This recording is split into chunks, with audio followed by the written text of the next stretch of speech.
been talking about characters for a little bit. So, this was a very interesting movie for a number of reasons. I mean, first of all, it was a recut, a rogue cut that went mainstream, which is really, really neat. But the way that it was cut together, and when you watch it, it was episodic. In the movie, title cards came up in between sort of, all the very various phases of the plot.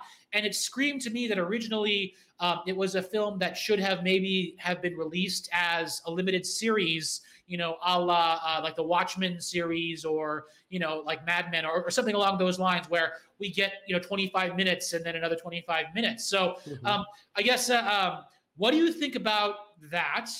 And do you think it would have benefited to be broken up into like WandaVision, like was released every week? Would it have been better off if you'd just seen it week to week, or were you happy that you got to see it as a 4-hour long Gone with the Wind, but with superheroes? It was supposed to be 6. It was a limited series. It started that way, and then went back to a movie, and then went back to a limited series, and then they finally just decided they were going to release it as a 4-hour movie. I don't know if I would have liked it more enjoyable. After coming off of WandaVision, I loved WandaVision. I love the fact that we got 20 to 30 minutes, and then we had to wait a whole week, an agonizing week, for another 20 to 30 minutes, and then we had to wait an agonizing week for another. And you have that time to theorize and try to figure out what's going on, come up with text your friends. Yeah. I mean, that was truly, if there were water coolers, that was a water cooler show where you talked about it the next day with everybody and came up with what you think is going to happen next.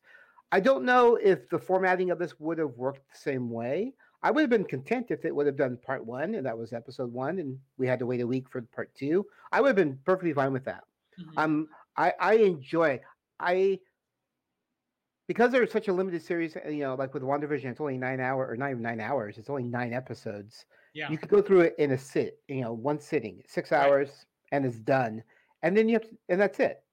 So at least if you're watching it weekly, you get 6 weeks of enjoyment.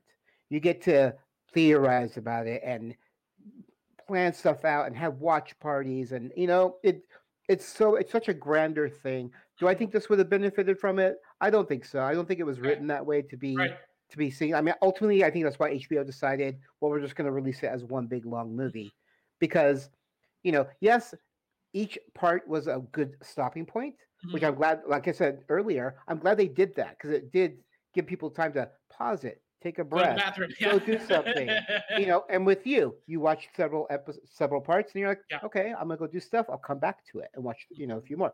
That was great. And you didn't have to kind of decide where you're going to stop it.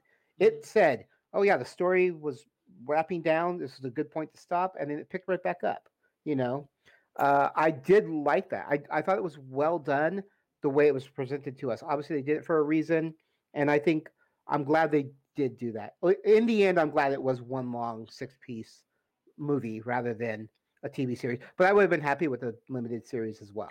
Gotcha. Yeah. Now I echo a lot of your sentiments. Maybe it just speaks to like my attention span these days, or just how busy we are in life. I didn't literally have a 4-hour chunk to just sit there and watch it straight through. I was unable to plan for that. So in that respect, I was very glad that they had the title card, so I could, as you said, press pause. And I do kind of. I missed a bit of the, we're living in COVID-19 time still. So the communal watching experience is still something that's very, very shared. So over the past few days, I've been texting with friends, oh, have you seen it? And a lot of my friends who aren't so nerdily inclined as we are, like, oh, it's 4 hours long, bro. I don't know if I can take that. And I'm like, dude, just give it a watch. Tell me if you like, stuff like that. And so I think it actually would have, here's what I would like to see. I'm glad they released it all in one chunk, because it's always fun to binge watch something and to know that it's there and to not have to agonize over it. It would be fun, though, if HBOMax would line it up similarly to how Disney Plus did with WandaVision and put each of the different segments sort of like in a row. Yeah. Yeah, you could do it now. I mean, like you said, you can watch it when part 1 ends and part 2 starts. You hit stop, and then you go back to it the next day and watch it.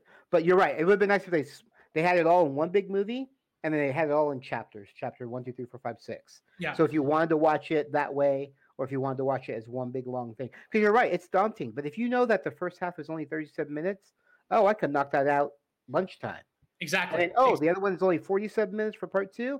oh, I could do, and then in the end, you watch the entire thing, and yeah, I agree. That would have been nice to have it that way too. And something else that really, I mean, I watched the first two back to back, and then I stopped and had to go and do something.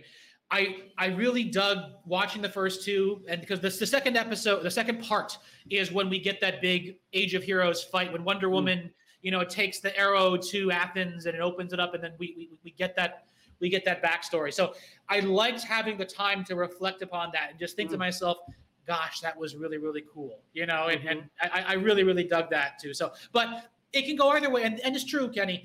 This was not originally conceived of as a limited series. It was conceived of as really a movie and a half, with all the cutscenes. And so, it doesn't need to be cut up. I think I would have appreciated it more if it was episodic and released week to week. And I'm not sure if HBOMax might have enjoyed that too, just with keeping viewers coming back on a week-to-week basis. Because remember, HBOMax is making up for all of Warner Brothers releases that aren't coming out in the theaters due to COVID. And so everything that is digital is a learned behavior. So with every week, if they were releasing a new episode of the Snyder Cut, you're training people to come back and press play on that again. So I don't know if that was a good decision business-wise necessarily for HBO.